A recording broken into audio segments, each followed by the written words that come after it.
Bismillahirrahmanirrahim. Assalamualaikum warahmatullahi wabarakatuh. Innal hamdalillah nahmaduhu wa nasta'inuhu wa nastaghfiruh wa na'udzu billahi min shururi anfusina wa min sayyiati a'malina. Man yahdihillahu fala mudilla lahu wa man yudlil fala hadiya lahu. Ashhadu an la ilaha illallah wahdahu la syarika lahu wa ashhadu anna Muhammadan abduhu wa rasuluh. Ya ayyuhalladzina amanu taqullaha haqqa tuqatih wa la tamutunna illa wa antum muslimun. Ya ayyuhan nasu taqu rabbakumul ladzi khalaqakum min nafsin wahidah wa khalaqa minha zawjaha wa batha minhuma rijalan katsiran wa nisaa'a wattaqullaha alladzi tasaaluna bihi wal arham innallaha kana 'alaikum raqiba. Ya ayyuhalladzina amanu taqullaha wa qulu qawlan sadida yuslih lakum a'malakum wa yaghfir lakum dhunubakum wa may yuti'illaha wa rasulahu faqad faza fawzan 'azima. Amma ba'du fa inna asdaqal hadithi kitabullah wa khairal hadi hadi Muhammadin sallallahu alaihi wa ala alihi wa sallam wa syarrul umuri muhdatsatuha fa inna kulla muhdatsatin bid'ah wa kulla bid'atin dalalah wa kulla dalalatin finnar. Ikhwani wa akhwati fillah rahimani wa rahimakumullah. Alhamdulillah, kita bersyukur kepada Allah Subhanahu wa taala atas segala nikmat yang Allah Subhanahu wa taala berikan kepada kita semua, yang dengan nikmat-nikmatnya kita bisa menyempurnakan berbagai amalan kebaikan. Kemudian salawat dan salam kepada Nabi Muhammad, kepada keluarganya, para sahabatnya, dan orang-orang yang mengikuti petunjuk mereka dalam mengamalkan ajaran Islam sampai datangnya hari kiamat. Semoga kita semua termasuk dalam barisan orang-orang yang senantiasa berusaha untuk meneladani Rasulullah sallallahu alaihi wasallam, meneladani para sahabat beliau,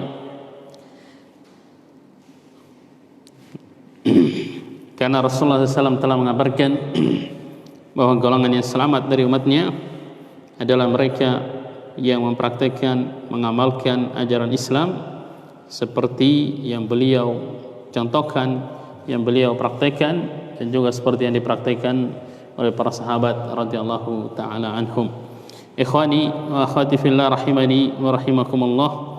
Kita lanjutkan kajian kita membacakan kitab Al-Qawaid wal Usulu Al-Jami'ah yang ditulis oleh Syekh Abdurrahman bin Nasir As-Sa'di rahimahullah, yang kita sedang membahas kaidah yang ketiga yang disebutkan oleh Syekh Al-Masyaqqatu tajlibu at-taisir, yaitu kesulitan mendatangkan kemudahan. Pada pertemuan kemarin kita sudah sampaikan beberapa hal tentang kaidah ini. Kita sudah baca sebagian dikatakan oleh Syekh, yang intinya bahwa syariat ini pada asalnya semua aturannya, perintahnya yang kita harus kerjakan itu semuanya mudah pada asalnya. Baik itu salat 5 waktu, kata Syekh, cuma 5 kali dalam sehari semalam, dalam waktu 24 jam yang kita miliki, kita cuma diminta oleh Allah Azza wa Jalla untuk paling banter 1 jam lah menggunakan waktu kita untuk salat. Jadi masih sisa 23 jam.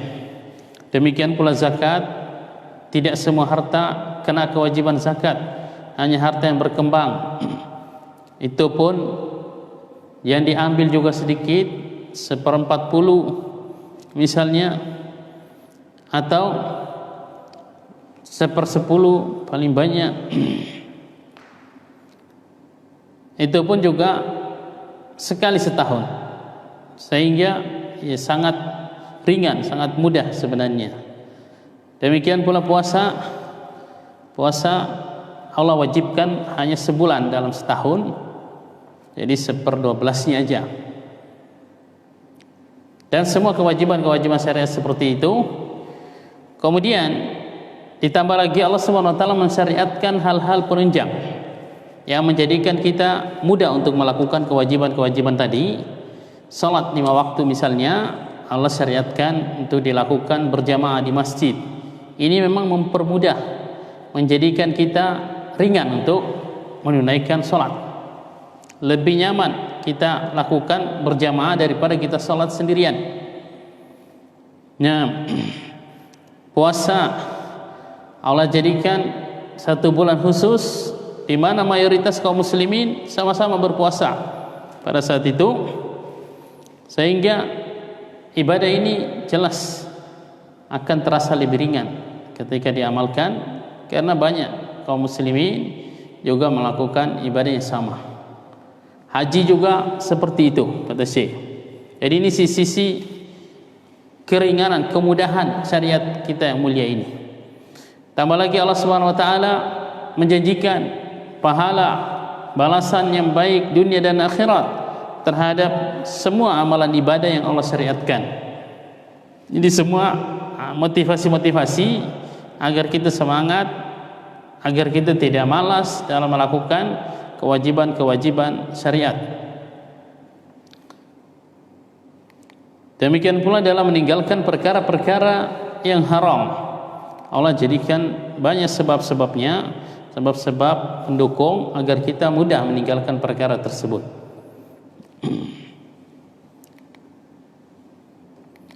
Baik itu berupa ancaman atau hukuman-hukuman yang Allah tetapkan bagi orang-orang yang berani melanggar syariat di dunia ini sebelum di akhirat. Ada hukuman-hukuman tertentunya misalnya.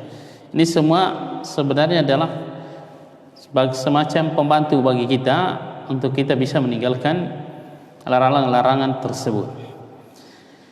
Bersama dengan itu, kata Syekh, kalau seseorang mendapatkan uzur untuk menjalankan perintah atau meninggalkan larangan, maka akan ada keringanan lain lagi, kemudahan yang diberikan oleh syariat. Ini inti pembahasan kaidah ini, yaitu al-masyaqqatu tajlibut taisir, bahwa kesulitan, keadaan yang sulit untuk kita mengerjakan sebuah perintah atau meninggalkan sebuah larangan, itu akan ada kemudahan di baliknya, ada rukhsah-rukhsah, keringanan-keringanan, dispensasi yang diberikan oleh syariat kepada umat ini.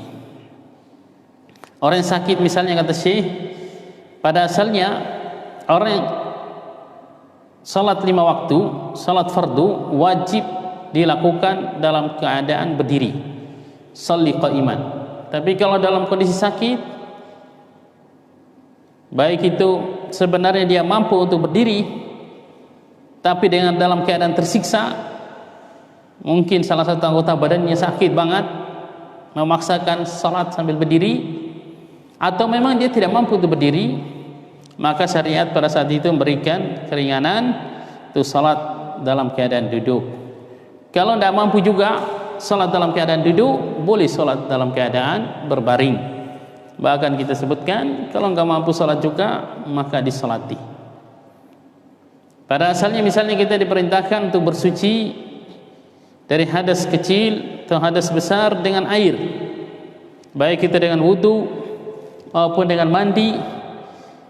Ketika kita tidak mampu menggunakan air, baik itu karena tidak ada air atau karena kita sakit, tidak boleh kena air, maka syariat memberikan keringanan untuk bertayamum. Ini semua rukhsah istilahnya. Orang yang sedang safar, banyak sekali dispensasi yang Allah berikan pada mereka. Orang yang sedang melakukan perjalanan dalam masalah ibadah, karena biasanya musafir itu pasti capek, boleh meringkas salat yang 4 rakaat menjadi 2 saja. Boleh dijamak juga, digabungkan antara zuhur dengan asar, antara maghrib dengan isya, terserah. Mau dikerjakan di waktu awal, misalnya zuhur dengan asar, kerjakan di waktu zuhur, namanya jamak takdim. Waktu asar ditarik ke waktu zuhur, atau sebaliknya ditunda, nanti dikerjakan di waktu asar. Cuma 4 rakaat lagi, dua sholat itu jadi 4 rakaat doang. Jadi sebenarnya ringan banget. Nah, Demikian pula salat isya dan salat maghrib bisa dijamak, baik itu jamak takdim maupun jamak takhir. Ini bagi orang yang sedang safar. Boleh tidak berpuasa kalau seseorang itu sedang safar di bulan Ramadan, tapi dia harus mengganti puasanya yang dia tinggalkan selama safar itu di hari-hari yang lainnya. Boleh ketika berwudu hanya mengusap di atas sepatunya selama 3 hari 3 malam. Nah, apalagi kalau berat buka pasang sepatu misalnya. Kemudian syariat juga menetapkan bahwa orang yang sakit atau yang sedang melakukan perjalanan, sehingga dengan hal ini mereka tidak bisa melakukan kebiasaan baik yang biasa mereka jaga ketika sedang sehat, ketika sedang tidak safar, mereka akan tetap mendapatkan pahala amalan tersebut ketika mereka tinggalkan karena ada uzur sakit ataupun safar. Ini semua motivasi kemudahan yang diberikan oleh syariat ini kepada kita. Ini yang paling terakhir kemarin kita sampaikan terringkas sebab-sebab adanya rukhsah dalam agama kita. Yang pertama safar, karena perjalanan, cara melakukan perjalanan. Dalam salat tadi kita sebutkan boleh menjamak dan mengqasar salat. Puasa boleh diganti pada hari yang lain. Demikian pula bersuci boleh, tayamum atau tadi mengusap di atas sepatu. Kemudian sakit, rukhsahnya misalnya tayamum tidak berwudu, salat tadi sambil duduk, sambil berbaring. Nah, tidak wajib datang ke masjid salat berjamaah kalau sedang sakit. Puasa juga kalau sakitnya parah, maka apalagi tidak diharapkan lagi kesembuhannya, tidak wajib lagi untuk berpuasa, tapi dia wajib untuk berfidyah. Karena dipaksa, yang termasuk sebab adanya rukhsah. Seperti yang Allah sebutkan dalam surat An-Nahl tentang orang yang mengucapkan kalimat kufur, boleh kalau dipaksa, yang penting hatinya tetap yakin dengan tauhid. Illa man ukriha wa qalbuhu mutmainnun bil iman, kata Allah. Karena lupa, ini juga sebab adanya rukhsah. Kata Rasulullah SAW, orang yang sedang berpuasa kemudian makan atau minum karena lupa bahwa dia sedang berpuasa, maka puasanya tetap sah. Ini rukhsah. Kalau melakukan maksiat orang yang baik itu meninggalkan kewajiban ataupun menerjang larangan karena lupa, memang dia tidak ingat kalau itu kewajiban dia misalnya, maka dia tidak berdosa. Kalau itu berkaitan dengan hak Allah Azza wa Jalla. Adapun kalau berkaitan dengan hak-hak manusia, ada domannya, ada pembahasan insyaallah dalam kaidah khusus. Karena kebodohan, tapi ada perincian tentang kejahilan. Misalnya orang yang baru masuk Islam tidak mengetahui banyak perkara yang diharamkan sebenarnya dia masih kerjakan, maka itu dapat rukhsah dia, tidak dihukumi murtad dari Islam misalnya, tidak diterapkan hukum had kepadanya karena dia tidak tahu atau karena dia bodoh. Karena haraj, contohkan oleh para ulama, najis yang sedikit yang kena pakaian, kemarin kita sebutkan seperti tai cecak itu najis sebenarnya, tapi dia ta'umu bihil balwah, menimpa banyak kaum muslimin, yang sangat berat kalau kita mengatakan tidak boleh sholat pakai pakaian yang terkena tai cecak misalnya. Karena mungkin kita nggak sadar, mungkin di rumah kita ada cecaknya, pakaian kita terkena kotorannya tanpa kita sadari, itu termasuk sesuatu yang dimaafkan kata para ulama. Haraj, berat kalau dipaksakan. Karena kekurangan maksudnya pada bawaan, yaitu kurang akal atau kurang sempurna akalnya, seperti anak kecil, orang gila, mereka banyak sekali mendapatkan rukhsah, keringanan-keringanan dalam syariat kita yang mulia ini. Ini terakhir kemarin kita paparkan. Kita lanjutkan membaca perkataan Syekh Abdul Rahman bin Nasir As-Sa'di rahimahullah. Kata beliau, wa yatafarra'u an hadzal asli al-a'dzarul musqitatu li huduril jum'ati wal jamaah. Bercabang dari kaidah ini, yaitu al-masyaqqatu tajlibut taisir, adalah semua udzur yang membolehkan untuk kita tidak mendatangi salat berjamaah dan salat Jumat. Seperti kondisi kita sekarang. Kan disebutkan uzur-uzur yang boleh, yang menjadikan seorang laki-laki itu tidak wajib lagi untuk salat berjamaah, seperti sakit. Kemudian termasuk dalamnya adalah takut, khauf. Dan apa yang terjadi zaman keadaan kita sekarang ini adalah jelas para ulama sepakat ini termasuk uzur yang membolehkan untuk tidak didirikan salat Jumat, salat berjamaah, karena masih tersebar ketakutan akan terpapar virus atau wabah yang sedang tersebar.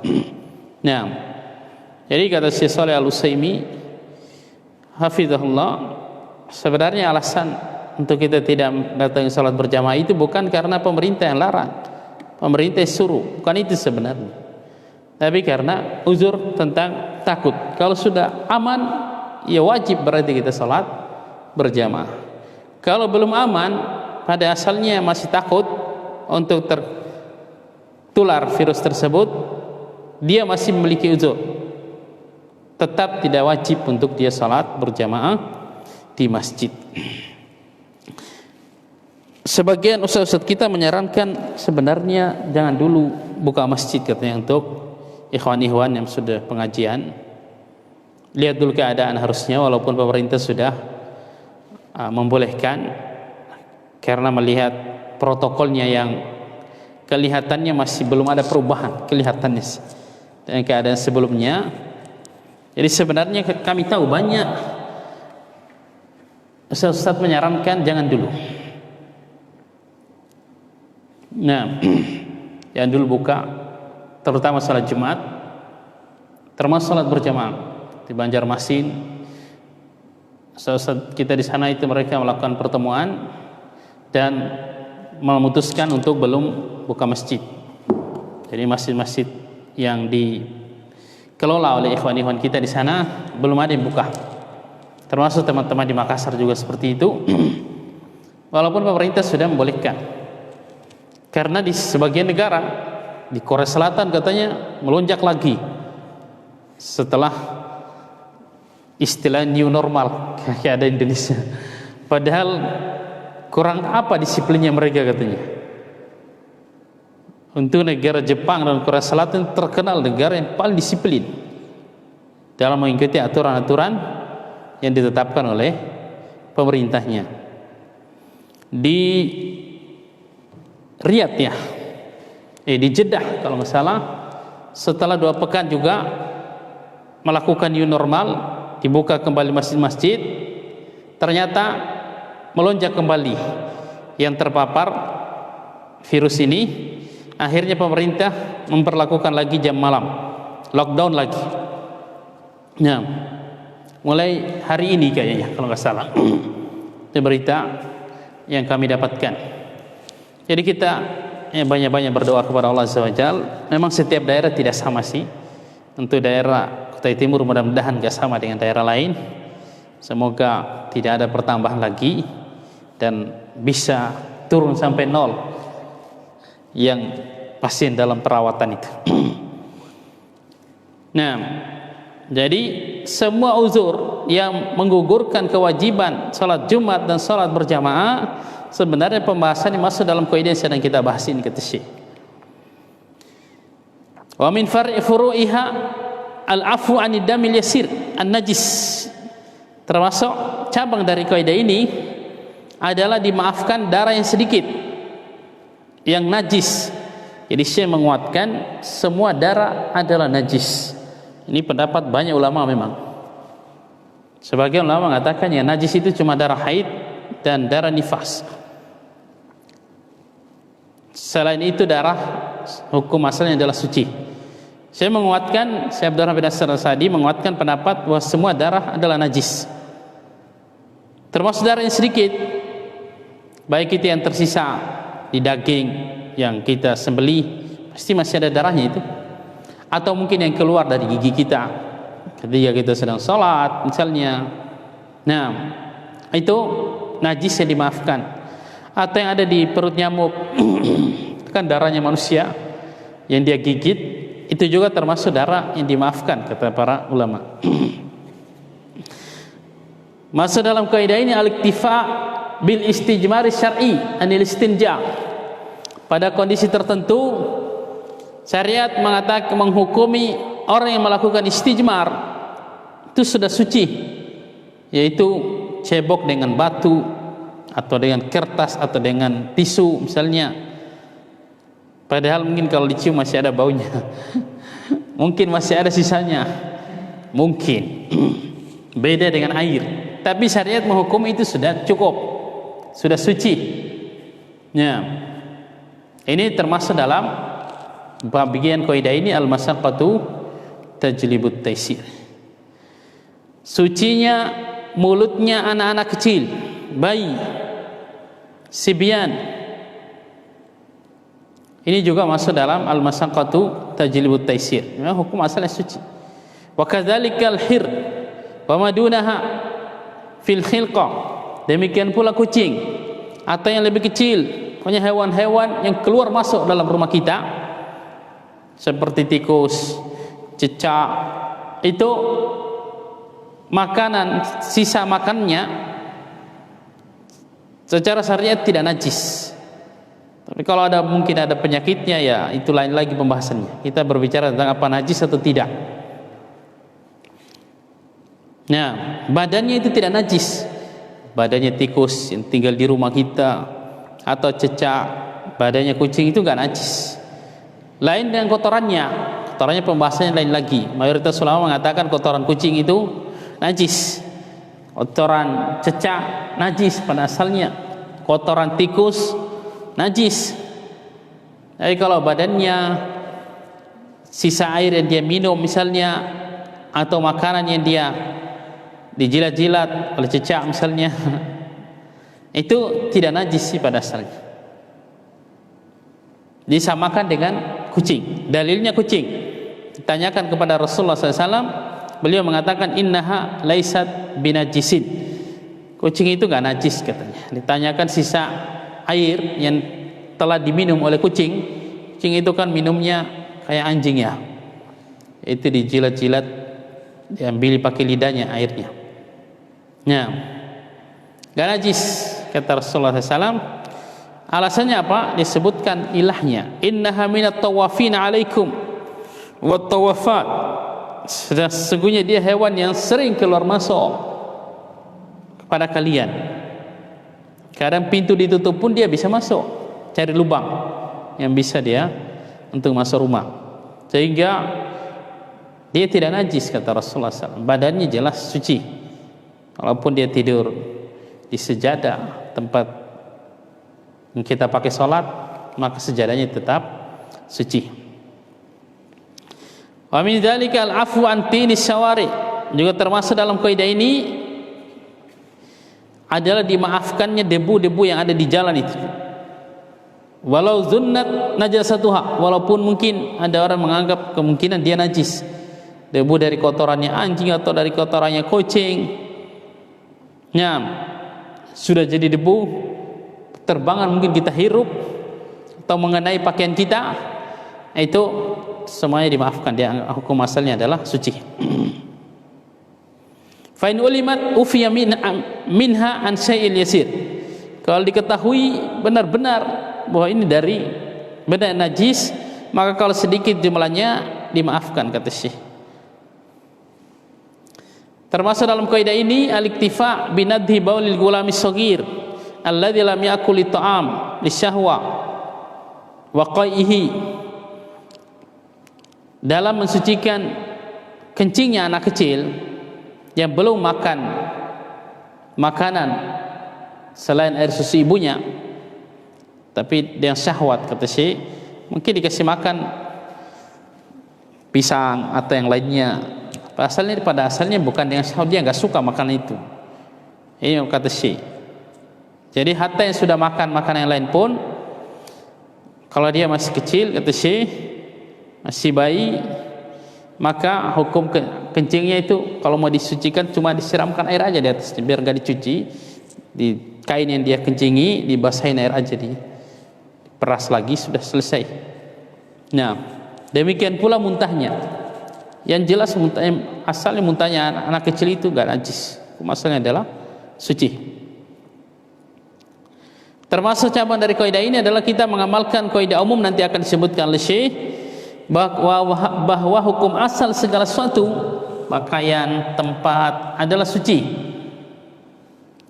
halal, sampai ada dalil yang menunjukkan bahwa itu tidak suci atau tidak halal. Asal dalam air, semua air yang kita temukan pada asalnya kita katakan itu air yang suci dan mensucikan, sampai ada keterangan dan petunjuk, ada dalil bahwa itu keluar dari hukum asalnya. Tanah, pakaian, bejana, peralatan, semuanya hukum asalnya adalah suci sampai diketahui bahwa ada najisnya. Nah, ini untuk memudahkan kita dalam hidup ini. Ini babi at-taisir, kata Syekh. Habis itu selesai kayaknya pembahasan Syekh Abdul Rahman bin Nasir As-Sa'di. Wal aslu fil atima, masih ada asal dari semua makanan dan minuman, hukum asalnya adalah halal, kecuali yang ada dalilnya dari syariat tentang keharamannya. Jadi jangan dibalik, mengharamkan seenaknya makanan yang ada pada asalnya halal, sampai ada dalil yang menunjukkan bahwa makanan itu haram untuk kita konsumsi, mungkin karena membahayakan, karena dia najis, karena milik orang lain misalnya, baru kita boleh mengatakan hukumnya haram. Jika najis atau hadas, kita mempergunakan persangkaan yang kuat, oh bahwa ini sudah bersih, sudah suci, kalau kita tidak sampai pada keyakinan yang benar-benar yakin. Demikian pula dalam masanya waktu salat, pada asalnya kan kita nggak lihat hasilnya, harusnya kita mempergunakan perjalanan matahari, melihat matahari. Kalau sudah pas di pertengahan langit, siang hari, sudah tidak ada bayangan lagi bagi yang berada di tepat garis khatulistiwa, suatu benda sudah tidak ada bayangannya, geser dikit sudah masuk waktu zuhur. Itu kita nggak lihat biasanya. Waktu asar misalnya, waktu zuhur berjalan sampai bayangan satu benda itu 2 kali lipat dari bendanya.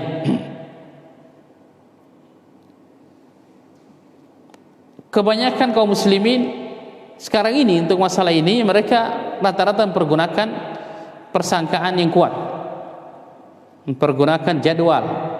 Nah, bukan akan yakin 100% itu kalau dia bisa benar-benar mengukurnya, menelitinya. Nah, ini kata Syekh.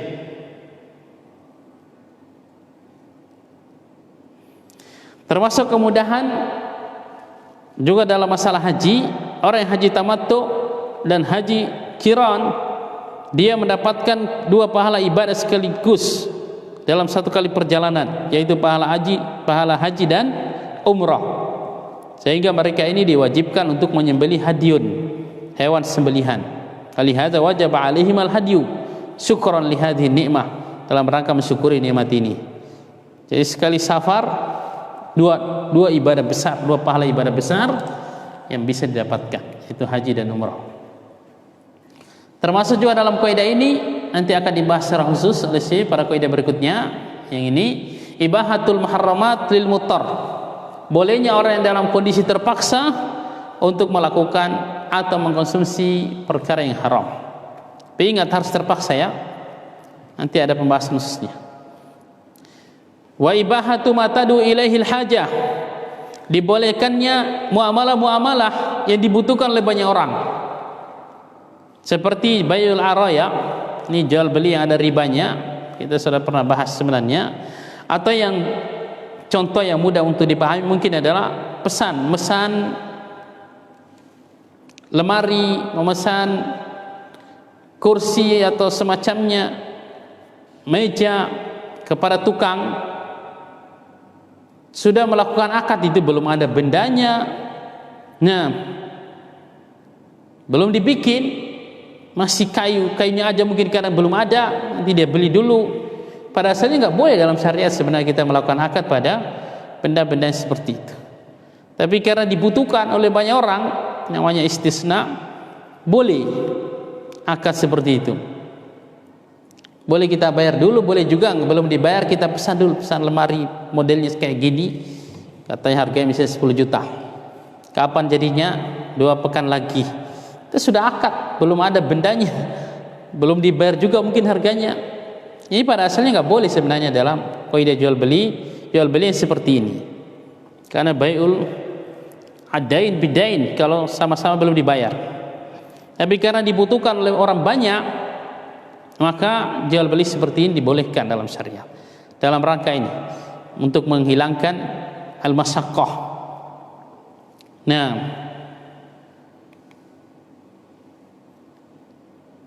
ibahatu akhdhil iwadi fil musabaqatil khail wal ibil was siham, termasuk juga dalam kaidah ini adalah bolehnya mengambil hadiah dalam perlombaan kuda, onta, lomba memanah atau menembak yang mendukung jihad lah.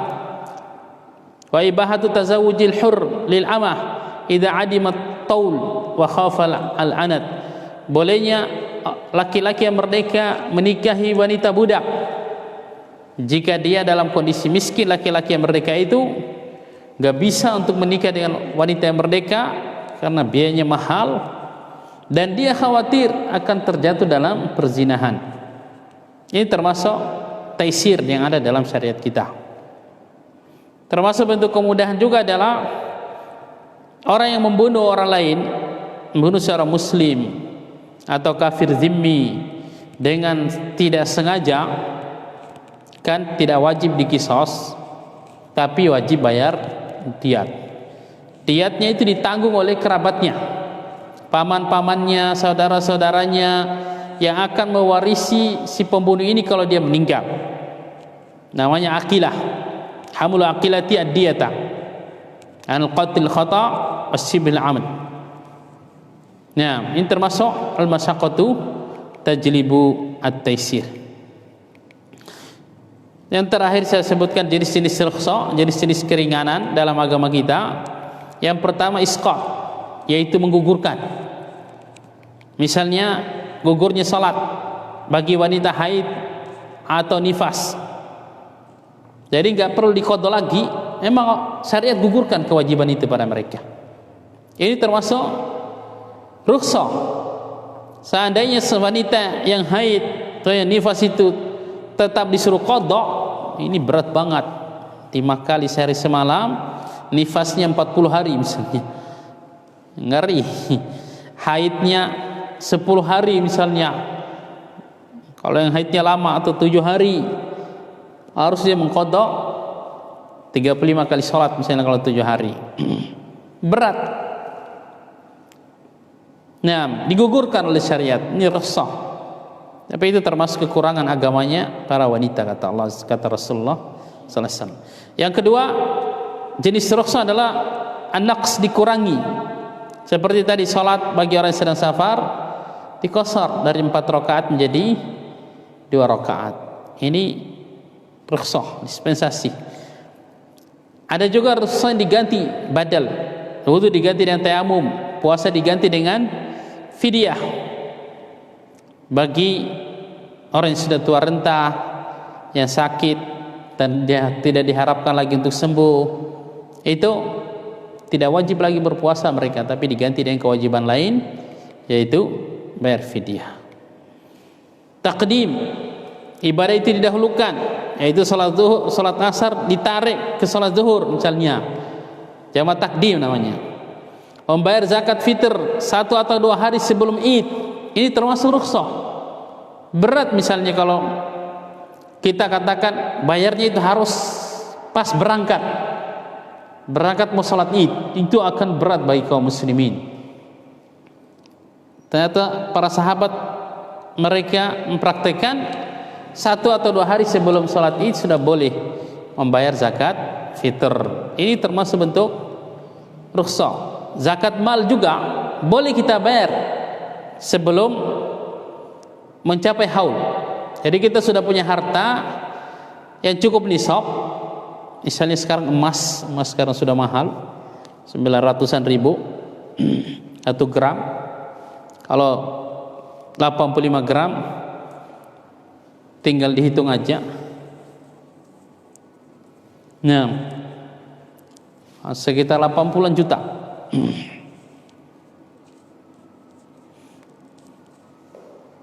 Sudah punya duit 100 juta misalnya, itu pasti sudah cukup nisab.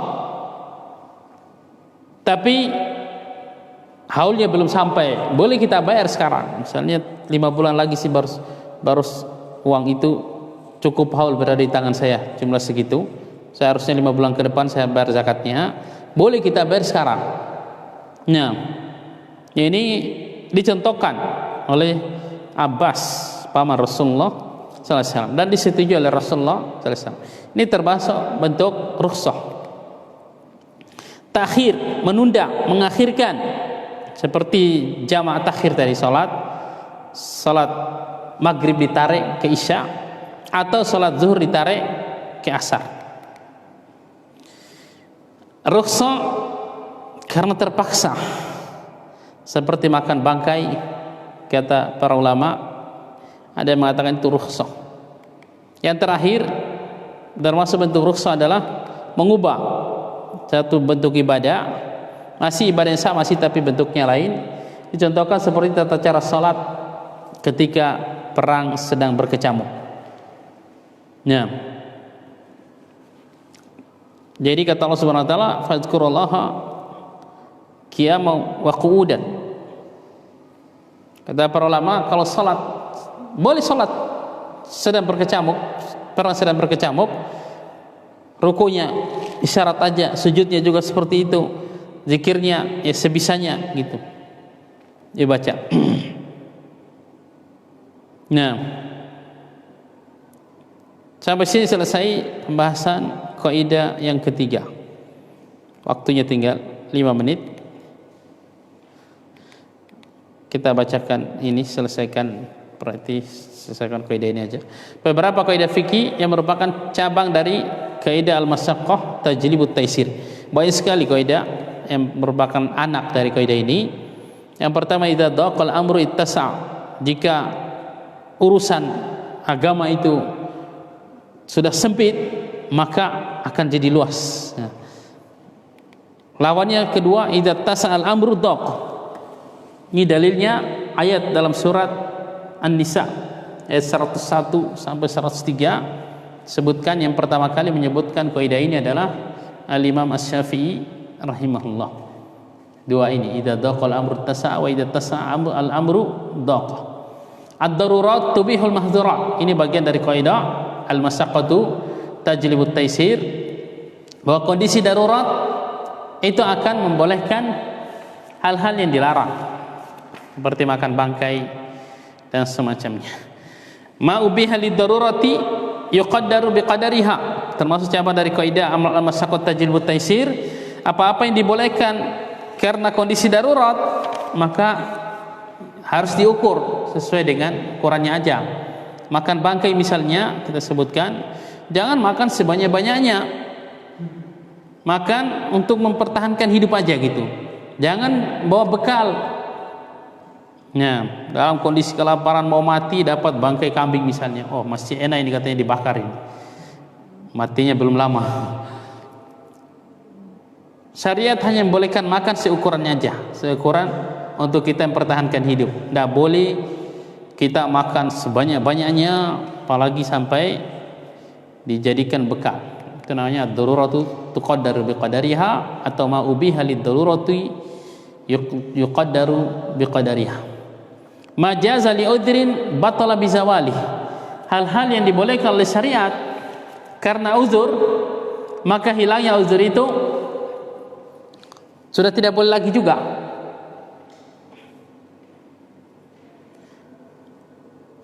Misalnya, kata para ulama, seorang wanita misalnya sedang menjalani masa iddah, baik karena dicerai oleh suaminya atau karena suaminya meninggal dunia, kan dia nggak boleh keluar rumah. Tapi kalau tidak ada yang menafkahi dia, akhirnya dia harus keluar kerja, keluar rumah dan kerja agar bisa makan. Misalnya iddahnya 4 bulan 10 hari karena ditinggal mati oleh suaminya. Baru sebulan kerja sudah ada orang yang siap untuk menafkahi dia. Pada saat itu nggak boleh lagi dia melanjutkan pekerjaannya, karena dibolehkan tadi karena ada uzur aja. Ketika uzurnya hilang, dia kembali lagi kepada keadaan semula, yaitu tetap tinggal dalam rumah, menjalani masa iddah. Al-hajatu tunazzalu manzilat ad-darurah amatan kanat aw khasah. Hajah, kebutuhan yang memang kita butuhkan itu disamakan dengan keadaan kebutuhan darurat, baik itu hajahnya orang banyak ataupun hajah orang tertentu. Seperti tadi kita sebutkan akad istisna. Akad istisna itu sebenarnya demikian pula sewa menyewa, akad salam, sebenarnya ini menyelisihi kaidah umum jual beli. Nah, tapi karena dibutuhkan oleh banyak orang sehingga dibolehkan dalam syariat kita. Dia diposisikan sebagai ad-daruriyah. Al-ittiraru la yubtilu haqqal ghair. Kondisi darurat tidak membatalkan hak orang lain. Ini penting kaidah ini. Misalnya kita nyewa mobil 1 hari dari pagi 12 jam lah misalnya, dari jam 6 pagi sampai jam 6 sore. Ternyata jam 6 sore kita masih di Bontang, padahal yang punya mobil di Sangatta. Tidak bisa kita kembalikan itu. Nah, kita kembalikannya nanti sudah jam 10 malam misalnya. Ini keadaan terpaksa kita, nggak bisa karena kita tadi di Bontang. Tetap kalau yang punya mobil itu minta dibayar tambahan waktunya, kita harus bayar. Karena kondisi terpaksa kita itu tidak membatalkan haknya dia. Jadi 4 jam itu dibayar lagi sewanya misalnya, karena dikembalikan telat. Ini maksud kaidah ini. Al-ittiraru la yubtilu haqqal ghair. Idza ta'adzara al-aslu yusaru ila al-badal. Dan semuanya sebagainya akan dibahas kaidah-kaidah ini. Jika asal sesuatu itu tidak bisa kita kerjakan, maka kita kembali kepada penggantinya. Ya seperti wudu, gak bisa kita berwudu, kita tayamum kan, dan semacamnya. Nanti kita lanjutkan insyaallah pada pembahasan kaidah berikutnya, kaidah keempat, yaitu ini sebenarnya cabangnya kaidah ketiga. Kata si kewajiban itu berkaitan dengan kemampuan, maka tidak ada kewajiban bagi yang tidak mampu dan tidak ada yang haram bagi yang dalam kondisi darurat. Ini kaidah umum juga dalam agama kita yang mulia ini. Nanti besok insyaallah kita bahas. Semoga Allah Subhanahu wa taala senantiasa memberikan taufiknya kepada kita semua. Kita tutup dengan doa kafaratul majelis. Subhanakallahumma bihamdik, asyhadu an la ilaha illa anta astaghfiruka wa atubu ilaik. Assalamualaikum warahmatullahi wabarakatuh.